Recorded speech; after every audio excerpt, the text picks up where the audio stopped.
Hello everyone, a very good morning to all of you. Welcome to my channel. আমি হৈমন্তিকা দাস এবং আজকের দিনে দাঁড়িয়ে হিন্দু এবং আনন্দবাজার নিউজ পেপারের যে সমস্ত ইম্পর্টেন্ট এডিটোরিয়ালস এবং ডেলি নিউজ থাকবে তার কমপ্লিট অ্যানালিসিস থাকবে এবং আজকের দিন হলো 10th জুন 2025। বেশ কিছু ইম্পর্টেন্ট নিউজের ইনিশিয়েশন হয়েছে এবং বেশ কিছু ইম্পর্টেন্ট নিউজ যেগুলো অলরেডি অনগোয়িং ছিল সেগুলোকে নিয়ে এডিটোরিয়াল ডিসকাশন হচ্ছে। তাহলে আমরা দেরি না করে শুরু করা যাক আজকের এডিটোরিয়াল অ্যানালিসিস। প্রথমত, this is the front page of the Hindu news paper. Before discussing the important articles present in the front page, I want to share one thing.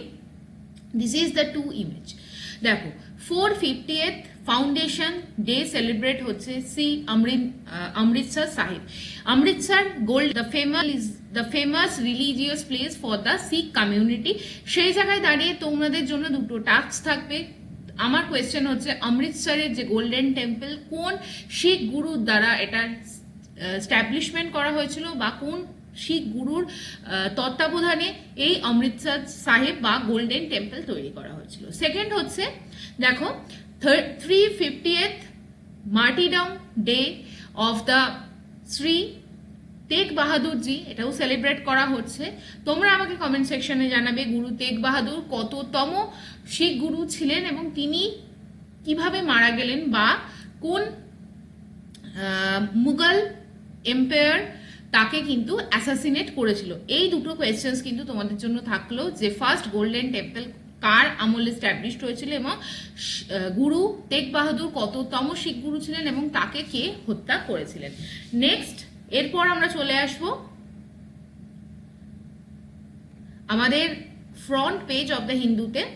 প্রথমত, এখানে যে নিউজটা নিয়ে আলোচনা হয়েছে, গতকালও এটা নিয়ে আমরা ডিসকাশন করেছিলাম, that is related with the violent protest happening in the state of Manipur. সেখানে কিন্তু মেইনলি মিটি কমিউনিটিকে এসটি স্টেটাস দেওয়া নিয়ে প্রোটেস্টের নামে ওখানে আরও যে সমস্ত tribal and ethnic group, specially Kuki, Naga এবং জো গ্রুপ, সেই জায়গায় দাঁড়িয়ে কিন্তু ইউনিয়ন হোম মিনিস্ট্রির তরফ থেকে ডিসকাশনের জন্য রাজি হয়েছে এবং সেই জায়গায় দাঁড়িয়ে কিভাবে সেই টেন্স সিচুয়েশনকে আস্তে আস্তে আমরা আপলিফ্ট করতে পারি এবং ন্যাশনাল হাইওয়ে এবং কানেক্টিভিটিগুলোকে নর্মালাইজ করতে পারি এবং কুকি জো যে ইনসার্জেন্ট গ্রুপ আছে তারা তাদের উইপনকে সারেন্ডার করার প্রসিডিওর কি হতে পারে সেই নিয়ে কিন্তু ডিসকাশন হয়েছে।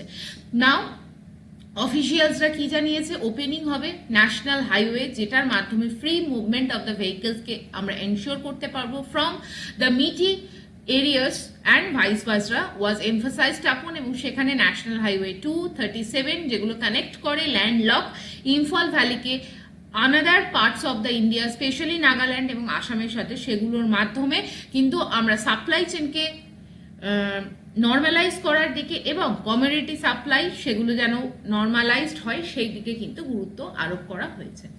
এটার সাথে আমরা একবার কালকেও যেরকম আমরা ডিসকাস করেছিলাম হোয়াট ইজ দ্য ব্যাকগ্রাউন্ড, সেখানে দাঁড়িয়ে আমরা যদি এন্টায়ার মণিপুরের সিনারিও দেখি এবং মণিপুরের কিন্তু এথনিক কম্পোজিশন দেখি, তাহলে আমরা দেখবো, আমি আগের দিনেও বলেছিলাম Manipur is a hilly state. তো যেখানে কিন্তু হিল থাকবে সেখানে কিন্তু হিলি টেরেন এরিয়াও থাকবে এবং ভ্যালি এরিয়া থাকবে। ভ্যালিগুলো কিন্তু কমফর্টেবলি বা as compare to the hilly area সেখানে কিন্তু লাইভলিহুড অনেক বেটার হবে। কিন্তু অন দি কন্ট্রারি যখন আমরা হিলি এরিয়া দেখবো সেই জায়গায় কি হবে, সেই জায়গায় কিন্তু বসবাস করা বা চাষবাস করা বা লাইভলিহুড ইকোনমিক অপরচুনিটি কিন্তু অনেক অনেক বেশি কম। সেই জায়গায় দেখে আমাদের বলা হয়েছে এই যে ইম্ফল ভ্যালি বা মণিপুর স্টেট, সেটা কিন্তু মেনলি 10% সেখানকার যে টোটাল ল্যান্ডমাস সেটা কিন্তু ডমিনেট করে কাদের দ্বারা, নন ট্রাইবাল মিটি কমিউনিটি, যাদের টোটাল এন্টায়ার পপুলেশন কিন্তু অ্যারাউন্ড 64%, এবং তারা কিন্তু 60টা সিটের মধ্যে কিন্তু 40টা সিট এমএলএ সিট অর্থাৎ স্টেট লেজিসলেটিভ অ্যাসেম্বলিতে 60টা সিটের মধ্যে 40টা সিট কারা হোল্ড করছে, এই মিটি কমিউনিটি। ভ্যালিগুলোতে থাকছে ইম্ফল টোটাল মণিপুরের যে ভ্যালি এরিয়া সেখানে কিন্তু এই মিটি কমিউনিটিটা থাকে। অন্যদিকে হিলি এরিয়াগুলোকে কম্প্রাইজ করে 90% সেটাকার জিওগ্রাফিক্যাল এরিয়া, যেটা কিন্তু inhabited by only 30% recognized other tribes, mainly এই কুকি ট্রাইবস এবং জু ট্রাইবস এবং নাগা ট্রাইবস। এবং তাদের যদি আমরা এন্টায়ার যে সিট দেখি বা পলিটিক্যাল রিপ্রেজেন্টেশন দেখি, তারা কিন্তু অনলি 20 MLA কে সেন্ড করে ইন দ্য অ্যাসেম্বলি। তার মানে দেখা যাচ্ছে মেজরিটিতে আছে মিটিরা, তারা হিন্দু, এবং ফলোড বাই কিন্তু মুসলিম কমিউনিটি আছে, যেখানে কিন্তু আনাদার যে ক্লাসিফিকেশনস অফ ট্রাইবরা এক্সিস্ট করে তারা হচ্ছে নাগা, কুকি, এই ধরনের ট্রাইবস, তারা কিন্তু মেনলি খ্রিস্টান ফলোয়ার্স। এবার প্রবলেম আসে এই জায়গায় নেই, যখন হাইকোর্ট কিন্তু এই মিটি কমিউনিটিকে এসটি স্ট্যাটাস দেওয়ার কথা বলে, তখনই কিন্তু প্রশ্ন ওঠে যে অলরেডি দে আর ইকোনমিক্যালি অনেক advanced section, economically they are the advanced class. সেই জায়গায় দাঁড়িয়ে এদের এসটি স্ট্যাটাস দিলে who will be the deprived one? Deprive হবে কারা? এই ধরনের যে কুকি, জু বা আমাদের Naga tribes in the Manipur. Hopefully এটা clear. Now one another thing or the static portion, যে প্রসেস কি আছে এসটি হিসাবে ডেজিগনেটেড করার যে প্রসেস অফ ইনক্লুশন, সেটা আমাদের দেখে নিতে হবে। প্রথমত এখানে যেমন হাইকোর্ট রেকমেন্ড করেছে কাকে? স্টেট গভর্নমেন্টকে, যে মিটি কমিউনিটিকে এসটি স্ট্যাটাস দিয়ে দেওয়া হোক। সেরকম ভাবে এই রেকমেন্ডেশন স্টেট কিন্তু প্রথম রেকমেন্ড করবে যে ইয়েস, এই ট্রাইবাল এরিয়াগুলোকে বা এই ট্রাইবাল কমিউনিটিকে আমরা এসটি স্ট্যাটাস দেব। নেক্সট এই রেকমেন্ডেশন যখন স্টেট গভর্নমেন্ট করবে, তখন ট্রাইবাল অ্যাফেয়ার্স মিনিস্ট্রি কিন্তু সেই রেকমেন্ডেশনকে রিভিউ করবে এবং সেন্ড করবে সেই রেকমেন্ডেশনকে কোথায়? রেজিস্ট্রার জেনারেল অফ ইন্ডিয়ার কাছে। সেই রেজিস্ট্রার জেনারেল অফ ইন্ডিয়ার অফিস অপারেট করে কার কাছে? মিনিস্ট্রি অফ হোম অ্যাফেয়ার্স এর কাছে। Next ministry of home affairs যদি এটাকে অ্যাপ্রুভ করে, তখন শিডিউল ট্রাইবস এর কাছে এবং সেটি কিন্তু ফাইনালি ক্যাবিনেটের কাছে আসে সেন্ট্রাল গভর্নমেন্টের to give the final decision. না, এবার যদি ক্যাবিনেট রাজি হয়ে যায় বা ফাইনালাইজ করে যে হ্যাঁ এই পার্টিকুলার ট্রাইবাল কমিউনিটিকে এসটি স্ট্যাটাস দেওয়া হবে, তখন সেই বিলকে ইন্ট্রোডিউস করতে হয় পার্লামেন্টকে। এবং এই ইন্ট্রোডাকশন কেন হয়? In order to amend certain order, which water constitution schedule caste order 1950 অথবা কনস্টিটিউশন শিডিউল ট্রাইবস অর্ডার 1950। অর্থাৎ এই অর্ডারে কিন্তু একটা অ্যামেন্ডমেন্ট দরকার হয় এবং সেই অ্যামেন্ডমেন্ট রিলেটেড বিলকে কিন্তু পার্লামেন্টে ইন্ট্রোডিউস করা হয়। Once the bill is approved or amendment bill pass করানো হয় লোকসভা এবং রাজ্যসভার বোথ হাউসে, প্রেসিডেন্ট কিন্তু ফাইনালি সেই ডিসিশনে কিন্তু তার অ্যাসেন্ট দেয়, অর্থাৎ তিনি কিন্তু সাইন করেন এবং সেই সিগনেচার করার পর আন্ডার আর্টিকেল 341 এবং আন্ডার আর্টিকেল 342 সেই ফাইনাল ডিসিশনকে, অর্থাৎ সেই কমিউনিটি বা ট্রাইবাল গ্রুপকে এসটি স্ট্যাটাস দিয়ে দেওয়া হয়। So this is the entire thing. Coming to the next article, সেটা আমরা দেখে নেব। গতকাল কিন্তু আমরা দেখেছি যে সিঙ্গাপুর বেসড একটি কন্টেনার ভেসেলে কিন্তু হিউজ পরিমাণে আগুন লেগে যায়, একটা ম্যাসিভ স্মোক ক্রিয়েট হয় এবং সেই জায়গায় দাঁড়িয়ে সেই যে কার্গো শিপের মধ্যে থাকা কন্টেনারগুলোয় হাইলি ফ্লেমেবল সাবস্টেন্স ছিল, যেখান থেকে আগুন ধরেছে। এবং এই ঘটনাটি কোথায় ঘটে? কোজিকোড ঘটে। কোজিকোড কোথায়? Kozhikode is in the state of Kerala. এই ঘটনাটা ঘটার আগেও কিছুদিন আগে আমরা দেখলাম যে জাস্ট কয়েক সপ্তাহ আগে একটা ভেসেল, নাম কি ছিল? MSC এলসা 3, সেই ভেসেল থেকে কিন্তু হিউজ কন্টেনার সমুদ্রে পড়ে যায় এবং ফাইনালি সেই শিপটা কিন্তু সমুদ্রের বুকে ডুবে যায় এবং that incident also took place in the Kochi coast in Kerala.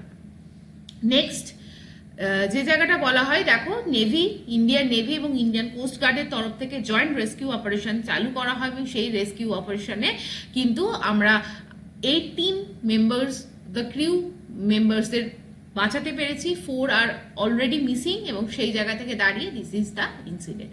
Next, পরীক্ষার পার্সপেক্টিভে দরকার নেই, বাট প্রচন্ড একটা ইনফরমেশন বা নিউজ ভাইরাল হচ্ছে regarding the thing is that he is the Sonam Raghuvanshi. Recently এনার ম্যারেজ হয় এবং they were in their honeymoon in the Meghalaya. সেই জায়গায় দাঁড়িয়ে তিনি কিন্তু তার হাজব্যান্ডকে in a very planful manner, হাজব্যান্ডের নাম হচ্ছে রাজা রঘুবংশী, তাকে কিন্তু মার্ডার করেন এবং আফটার অলমোস্ট 2 উইকস পুলিশ কিন্তু তাকে সার্চ করতে থাকে এবং প্রথম দিকে কিন্তু সেই জায়গায় দাঁড়িয়ে দেখা যায় যে উনি কোনো ক্লু পাওয়া যাচ্ছিল না, কোনো এভিডেন্স পাওয়া যাচ্ছিল না regarding the murder of the particular person রাজা রঘুবংশী। কিন্তু ফাইনালি এই সোনাম রঘুবংশী পুলিশের কাছে সারেন্ডার করেন এবং তিনি কিন্তু অ্যাকসেপ্ট করেন যে তিনি এই পুরো প্রসেসটার মধ্যে ছিলেন এবং মেঘালয়তে কিন্তু তিনি প্ল্যানফুলি তার হাজবেন্ডকে মার্ডার করেন। So this is the entire thing. আমি জাস্ট এটা বললাম কারণ এটা দেখবে প্রচন্ড পরিমাণে ভাইরাল হচ্ছে in the social media. Next article আমরা ডিসকাস করব। This is the article, a new form of water harvesting model promises to help Rajasthan's farmer. Mainly রাজস্থানে আমাদের একটা ইম্পর্টেন্ট ক্যানেল আছে, the name of the canal is the Indira Gandhi canal. কোথা থেকে তৈরি হয় ইন্দিরা গান্ধী ক্যানেল? হারিকে ব্যারেজ থেকে তৈরি হয়। হারিকে ব্যারেজ কি? হারিকে ব্যারেজে কিন্তু সতলুজ রিভারের সাথে কি কোন নদী মিট করে? বিয়াস রিভার। তাহলে একটা confluence of to river Satluj and the Bias, Hariki barrage is constructed and using the water, Indira Canal supplies the water for the agricultural purposes in the different areas and district of the Rajasthan. Mainly Rajasthan কিন্তু একটা dessert area, সেই জায়গায় দাঁড়িয়ে only যে dependable of the Rajasthan সেটা কিন্তু irrigation এবং এছাড়াও কিন্তু মাটির আন্ডারগ্রাউন্ড ওয়াটারকে এক্সট্র্যাক্ট করেও সেখানে চাষ করা হয়। বাট এই যে dry heartland of the Rajasthan, সেখানে একটা ট্রান্সফরমেটিভ রুরাল ওয়াটার কনজারভেশন মডেলকে অ্যাডাপ্ট করা হয়েছে বাই দ্য ফার্মার্স। কি মডেল?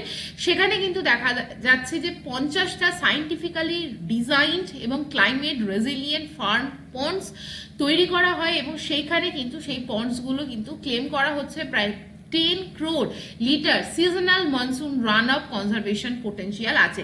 আমরা যদি ছবিটা দেখি, এরকম পন্ড বা পুকুর খনন করা হয়েছে প্রায় 50টার মতো এবং সেই এগ্রিগেটে মনে করা হচ্ছে প্রায় 10 crore 10 কোটি লিটার জল কিন্তু এটা সংরক্ষণ করে রাখতে পারবে এবং সেই জল দিয়েই কিন্তু পার্টিকুলারলি এগ্রিকালচারাল প্র্যাকটিস করা হবে in the area of the Rajasthan.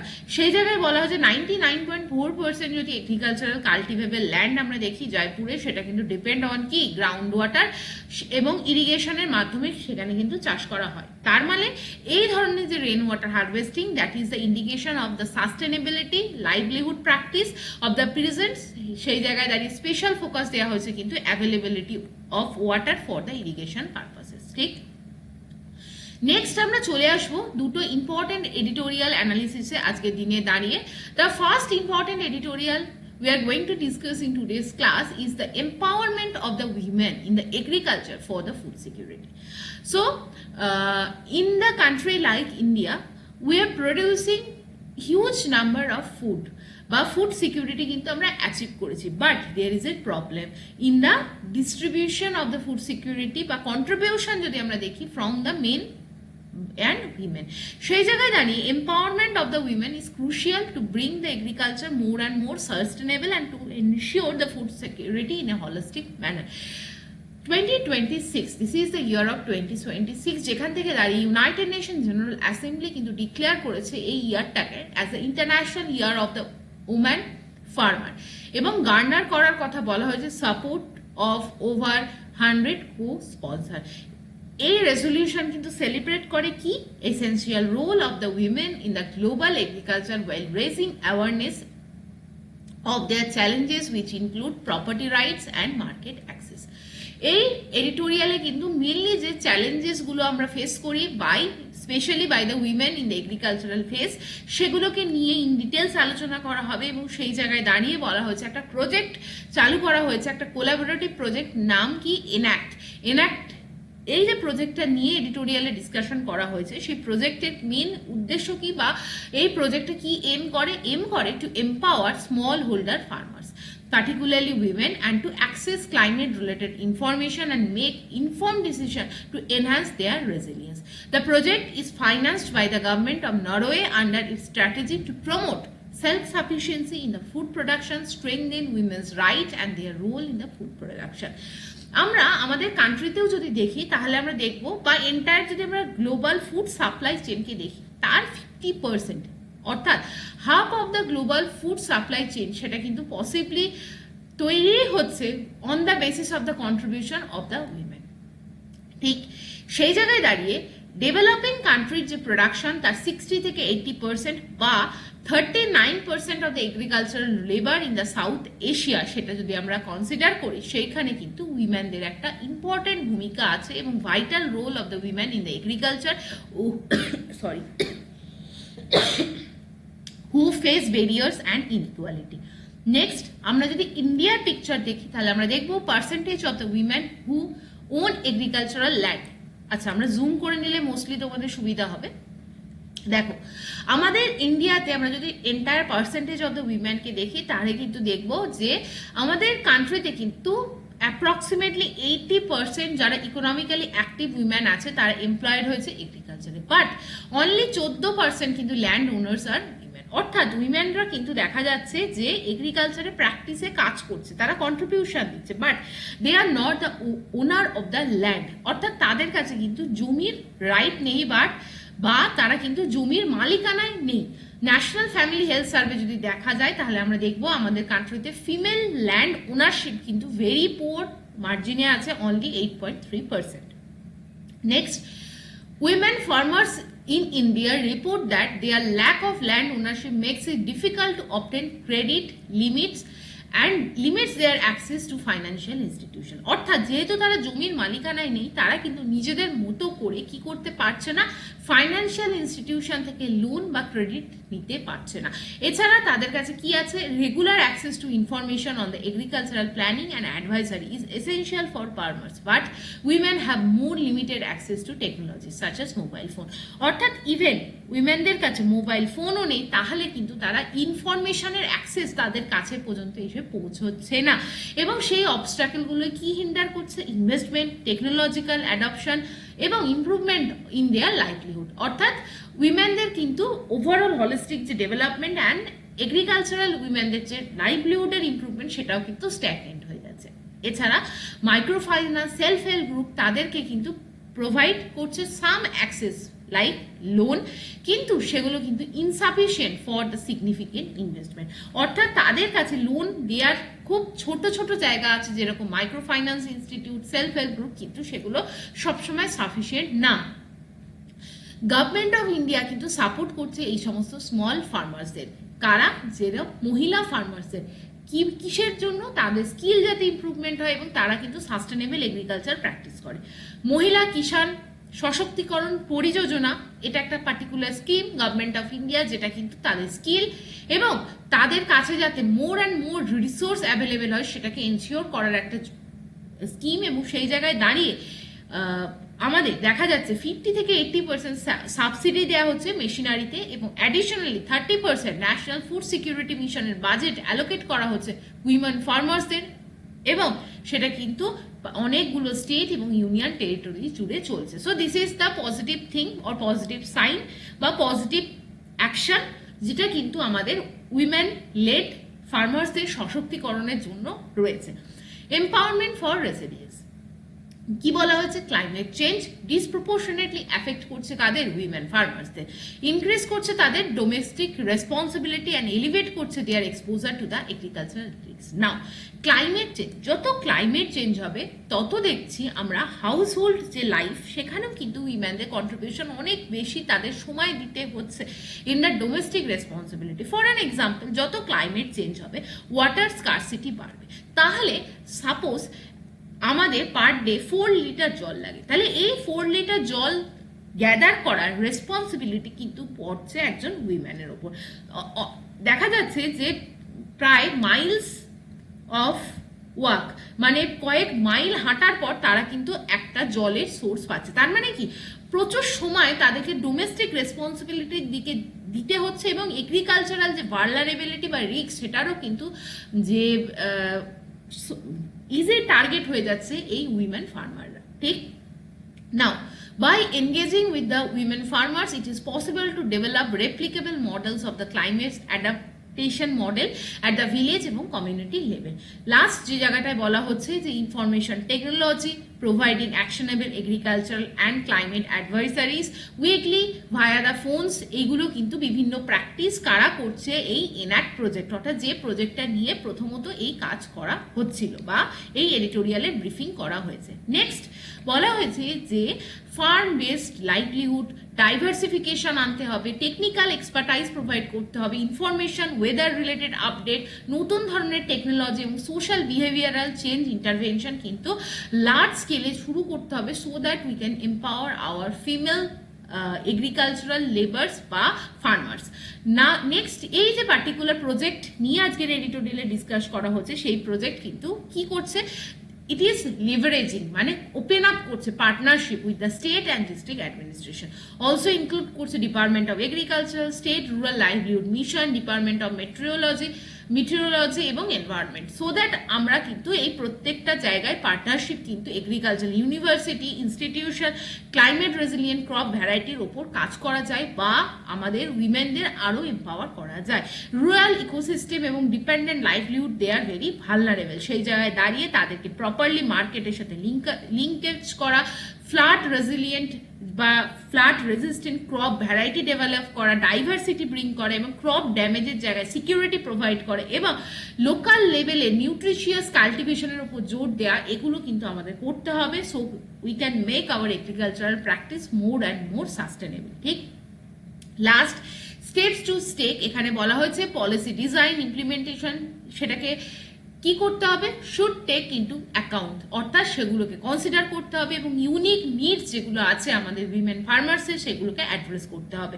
আমাদের এন্টায়ার যে ডেটা আছে জেন্ডার বেসড যে ডেটা সেগুলোকে আমাদের ইউজ করতে হবে এবং সেখান থেকে দাঁড়িয়ে সেই ডেটার ওপর দাঁড়িয়ে আমাদের বুঝতে হবে যে আমাদের উইমেন্সদের কি কি নিডস আছে, সেখানে আমাদের রিথিঙ্ক করতে হবে যে ফার্মার্স টুলস এবং ফাইন্যান্সিয়াল নিড এবং প্র্যাকটিস কি কি আছে যেগুলো কিন্তু তাদেরকে আরও ক্রেডিট বা ফাইন্যান্সিয়াল দিক থেকে helpful করতে পারে। Next, there should be a strong focus on agri value chains that support women farmers and are managed by the women.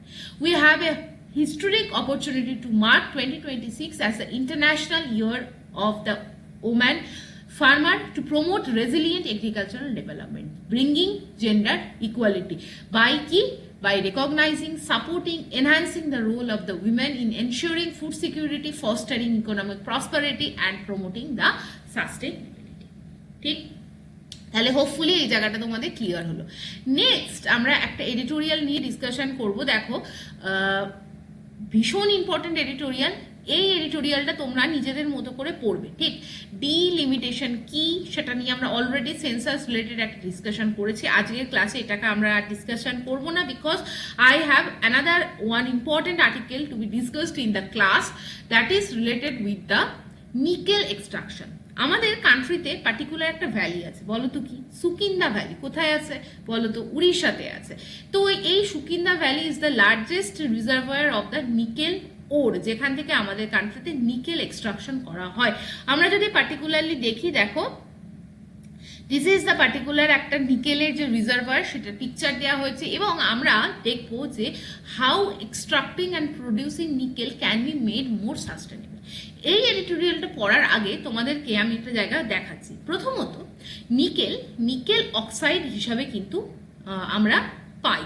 এই নিকেল অক্সাইড হচ্ছে তার ওর, এখান থেকে আমাদের নিকেলকে এক্সট্রাক্ট করতে হয়। But the process of extraction of nickel is very complicated, not only very complicated, what is the problem, দেখো এখানে কিন্তু এক্সট্রাকশন করার জন্য প্রচন্ড পরিমাণে ক্লাইমেট ড্যামেজ হয় because the extraction of nickel is associated with the release of CO2। দেখো how, কিভাবে, মেনলি নিকেল অক্সাইডকে আমরা কার্বন দিয়ে কিন্তু হিট করি। ঠিক, এই কার্বন দিয়ে যখন আমরা হিট করি তখন দেখা যায় যে আমরা নিকেলকে প্রায় এবং কার্বন অক্সিজেনের সাথে কাপল আপ করে CO2 এমিট করে। So this is the process. যখন আমরা দেখি নিকেল অক্সাইডকে আমরা হিট করি in the presence of carbon, তখন কিন্তু কার্বন এই অক্সিজেনের সাথে মার্চ করে CO2 এলিমিনেট করে এবং নিকেলকে আমরা এক্সট্রাক্ট করি। So in this editorial, the scientists recently discovered another method for the extraction of the nickel. The method is replacement of the carbon with the help of hydrogen, and green hydrogen is used. Plasma hydrogen is used. Plasma means high temperature, high energetic হাইড্রোজেনকে এখানে use করা হয়। Then what significant difference can be made using the hydrogen? দেখো, nickel অক্সাইডের সাথে যখনই আমরা হাইড্রোজেনকে use করব, ঠিক তখন আমরা যখন এখানে হিট করব তখন নিকেল তো এক্সট্রাক্ট হয়ে বেরোবেই, but instead of carbon dioxide it forms the water and water vapor as the residue. বোঝা গেল? বাট ইট ইজ কি, এটা কিন্তু কোনো ক্লাইমেট ড্যামেজ করছে না, no climate change and no climate pollution and climate damage. So এই এডিটোরিয়ালে এটাই ডিসকাশন করা হয়েছে যে how the nickel extraction can be made more sustainable, environment friendly. ঠিক, এবার আমরা এডিটোরিয়ালটা পড়বো। প্রথমত বলা হয়েছে, দেখো, নিকেল হচ্ছে এমন একটা ইম্পর্টেন্ট মেটাল যেটার কিন্তু সেভারাল ইউজ আছে কোথায়? ক্লিন এনার্জি টেকনোলজিতে, স্পেশালি ইলেকট্রিক ভেহিকেলস তৈরি করতে কিন্তু নিকেলকে ইউজ করা হয়। But producing just 1 ton nickel, এক মিনিট, মানে 1 টন যদি তোমাকে নিকেল তৈরি করতে হয় সেখানে 20 tons of carbon dioxide emission হচ্ছে। আমরা জাস্ট দেখে নেব যে নিকেলের এক্সট্রাকশন বা নিকেলকে যখন আমরা এক্সট্রাক্ট করতে চাই সেই জায়গায় সেই মেথডটাকে আমরা গ্রিন টেকনোলজি দিয়ে কিন্তু রিপ্লেস করতে পারি। দেখো, সেই জায়গায় দাঁড়িয়ে আমরা হাইড্রোজেন প্লাজমাকে ইউজ করতে পারি ইনস্টেড অফ দ্য কার্বন, কারণ it is a one step process যেখানে আমরা কার্বনকে ফ্রি করতে পারি বা কার্বন ডাই অক্সাইডের এমিশনকে ফ্রি করতে পারি এবং বোথ আমরা এনার্জিকে সেভ করতে পারি, আমরা টাইমকেও সেভ করতে পারি। নেক্সট, নিকেল একটা ইম্পর্টেন্ট মেটাল যেটাকে ইউজ করা স্পেশালি ইলেকট্রিক ভেহিকেলস এর ম্যানুফ্যাকচারিং এর বিভিন্ন কাজে।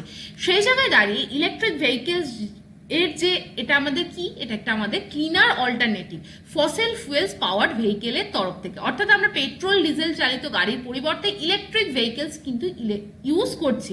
সেই জায়গায় দাঁড়িয়ে সেখানেও কিন্তু দেখা যাচ্ছে যদি আমরা এই নিকেলকে অ্যাসোসিয়েট করি in the process of manufacturing electric vehicle, তাহলে কিন্তু সেই জায়গাতেও কিন্তু আমরা এনভায়রনমেন্টাল পলিউশন করছি। সেই জায়গায় দাঁড়িয়ে লিথিয়াম আয়ন ব্যাটারিতে কিন্তু হিউজ পরিমাণে কিন্তু এই নিকেলকে ইউজ করা হয়। Another major component in this battery কি, সেটাই এই লিথিয়াম আয়ন ব্যাটারির সঙ্গে আরেকটাও ইউজ হয় নিকেল, এবং নিকেলের এক্সট্রাকশন কিন্তু হাইলি কার্বন ইন্টেন্সিভ। বলা হয়েছে 1 টন নিকেলকে যদি তৈরি করতে হয় আমাদের 20 টনস অফ কার্বন ডাই অক্সাইডকে অ্যাটমসফিয়ারে রিলিজ করতে হয়। তাই এই যে প্রসেস, এই এন্টায়ার প্রসেসকে আমাদের কিন্তু সিম্পলিফিকেশন করার দরকার আছে, যাতে আমরা পলিউশন বার্ডেন থেকে ট্রান্সপোর্টেশন সিস্টেমকে মুক্ত করতে পারি এবং এন্টায়ার এই যে নিকেলের মাইনিং প্রসেসিং সেক্টর সেগুলোকেও কার্বন নিউট্রালের দিকে নিয়ে যেতে পারে। সেই জায়গায় একটা নতুন মেথোডোলজির কথা বলা হয়েছে। কি মেথোডোলজি? জেনারেলি নিকেলের যে এক্সট্রাকশন, যে ট্র্যাডিশনাল মেথড, সেগুলোকে কি করা হয়? ক্যালসিনেশন। ক্যালসিনেশন মানে কি? নিকেল অক্সাইডকে কার্বনের মাধ্যমে কিন্তু হিট করা হয়, then smelting, reduction and refining. Entire এই যে মেট্রোলজিক্যাল স্টেপ সেটা কিন্তু ফার্নেসে, একটা ফার্নেসের মধ্যে হাই টেম্পারেচারে করা হয় এবং সেই জায়গায় দাঁড়িয়ে এটাকে কিন্তু এনার্জি এফিশিয়েন্ট এবং কার্বন ডাই অক্সাইডের এমিশন কমানোর জন্য কিন্তু এই নতুন মেথোডোলজিটাকে ডেভেলপ করা হয়েছে। ট্র্যাডিশনাল নিকেল এক্সট্রাকশন কিন্তু একটা multi step process, energy intensive process এবং সেখানে কিন্তু কার্বনের প্রয়োজনীয়তা রয়েছে। নিকেল অক্সাইড কিন্তু দেখো first time it is heated with the carbon, removes the oxygen present in the nickel oxide, producing pure nickel, but the side product is the emission of the carbon dioxide. Researchers ra ki propose koreche? Replace korar kotha carbon ke with the hydrogen, so that amra reducing agent hisabe hydrogen ki use korte pari ebong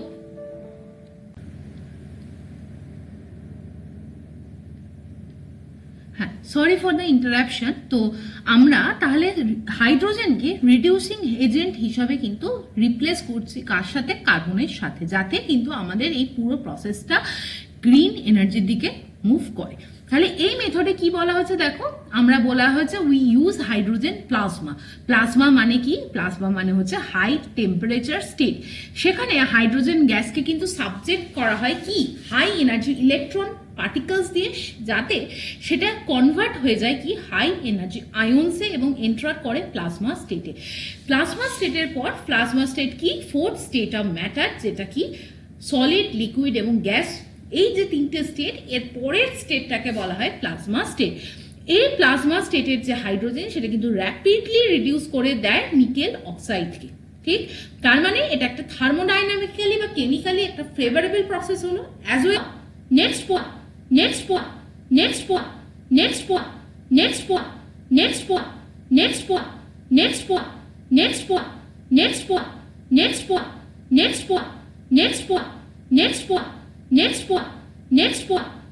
portion যেটা হচ্ছে the end product, সেটাও কিন্তু খুব important, because and প্রোডাক্টে আমরা carbon die অক্সাইডের পরিবর্তে কাকে পেলাম, ওয়াটারকে পেলাম, এবং এন্টায়ারলি যে প্রসেস সেটা কিন্তু কার্বন ফ্রি, এবং সেখানে কিন্তু আমরা কি ইউজ করলাম, using only electricity, hydrogen yielding water as a by-product. So that is why it is so beneficial. Next, আরো একটা জায়গা, India has a sustainable nickel laterite reserve. ঠিক, সেই জায়গায় দাঁড়িয়ে বলা হচ্ছে আমাদের যে উড়িষ্যা ভ্যালি, সুকিন্দা ভ্যালি, দেখো উড়িষ্যার সুকিন্দা ভ্যালি আমাদের ইম্পর্টেন্ট পরীক্ষার পার্সপেক্টিভে, যেটাকে কিন্তু আমরা ইউজ করি কি হিসাবে, আমরা ইউজ করি কিন্তু as a reservoir of the nickel. সেই জায়গায় দাঁড়িয়ে কিন্তু সেই রিজার্ভায়ার থেকে যে নিকেলকে আমরা কনসিডার করি, সেই নিকেলের মধ্যে কিন্তু অনলি 0.4 থেকে 0.9% কিন্তু নিকেলের মেটেরিয়ালস থাকে। সেই জায়গা থেকে দাঁড়িয়ে এই প্রসেসের মাধ্যমে এই যে low grade content of the resource সেটাকেও কিন্তু আমরা সাস্টেনেবল ওয়েতে এক্সট্রাক্ট করতে পারি, and that is why it is very important. Next, without such innovations বলা হচ্ছে sustainability revolution weather in the electrification, renewable energy, green infrastructure risk merely shifting the carbon dioxide and energy burden from one sector to another. Last এই জায়গায় বলা হয়েছে in এসকেপেবল যে demand আছে আমাদের নিকেলে, সেটা মাল্টিপল ইন্ডাস্ট্রিতে ট্র্যাডিশনাল কার্বন ইন্টেন্সিভ যে প্রোডাকশন, সেই জায়গা থেকে কিন্তু আমাদের এই প্রসেসটা কিন্তু একটা রেভলিউশন আনবে, কি ইন্ডাস্ট্রিয়াল গ্রোথকে বুস্ট করবে। So this is the entire thing, hopefully you understand the session. আমরা লাস্ট এইটাই ছিল এই এডিটোরিয়ালে, বাকি পোর্শনগুলো তো খুব ইম্পর্টেন্ট না। হোয়াট ইজ ইম্পর্টেন্ট দ্যাট আমাদের এই যে নিকেল প্রোডাকশনের এই যে প্রসেসটা, সেটাকে আমরা কিভাবে সাস্টেনেবল করে তুলেছি। তাহলে আজকের মতো এডিটোরিয়াল ডিসকাশন আমাদের এখানেই থাকবে। কেমন লাগলো অবশ্যই আমাকে জানিও, লাইক করো, শেয়ার করো, সাবস্ক্রাইব করো, এবং টেলিগ্রাম চ্যানেল জয়েন করো। যদি তোমরা কেউ ডেডিকেটেডলি আমার থেকে wbcs রিলেটেড পড়াশোনা করতে চাও, তাহলে আমাকে প্লিজ মেলের মাধ্যমে আমার সাথে কানেক্টেড হতে পারো, এবং অবশ্যই টেলিগ্রামের যে লিঙ্ক সেটাকে ডাউনলোড করে বা সেইটায় জয়েন করে পিডিএফ গুলোকে ডাউনলোড করে নিজেদের মতো করে ইংলিশ যে নিউজ পেপারগুলোকে পড়ার চেষ্টা করবে। আজকের মতো এইটুকখানি। Thank you for watching, have a nice day.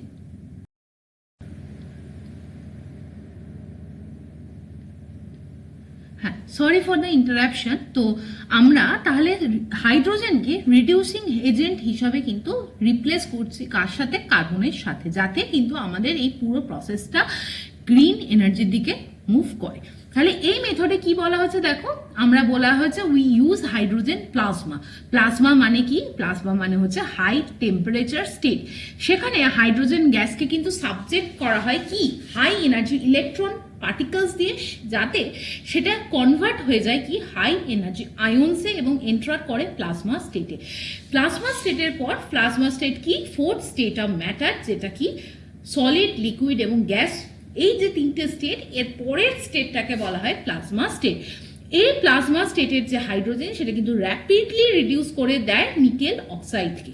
ঠিক, তার মানে এটা একটা থার্মোডাইনামিক্যালি বা কেমিক্যালি একটা ফেভারেবল প্রসেস হলো। অ্যাজ ওয়েল নেক্সট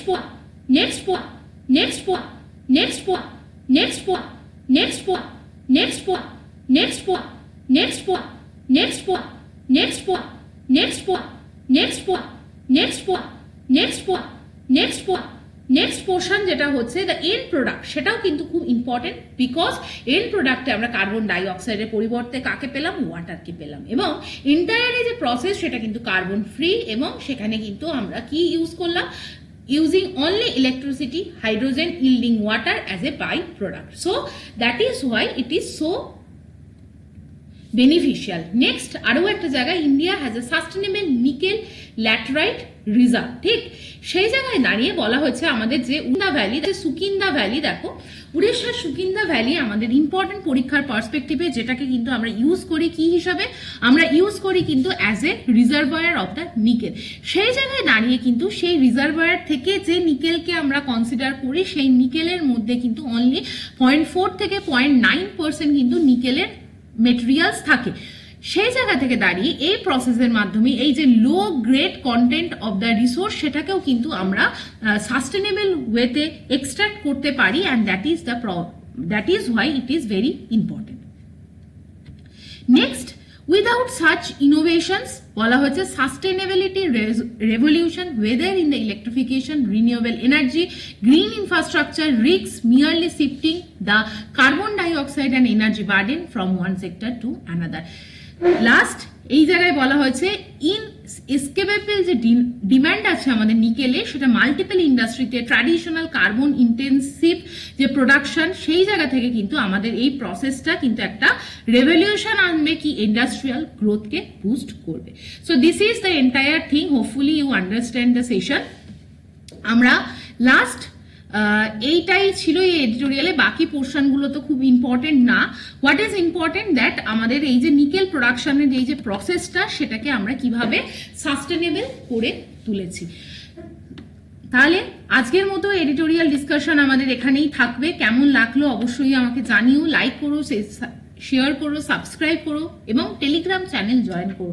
যদি তোমরা কেউ ডেডিকেটেডলি আমার থেকে wbcs রিলেটেড পড়াশোনা করতে চাও তাহলে আমাকে প্লিজ মেলের মাধ্যমে আমার সাথে কানেক্টেড হতে পারো, এবং অবশ্যই টেলিগ্রামের যে লিঙ্ক সেটাকে ডাউনলোড করে বা সেইটায় জয়েন করে পিডিএফ গুলোকে ডাউনলোড করে নিজেদের মতো করে ইংলিশ যে নিউজ পেপারগুলোকে পড়ার চেষ্টা করবে। আজকের মতো এটুকখানি। Thank you for watching, have a nice day.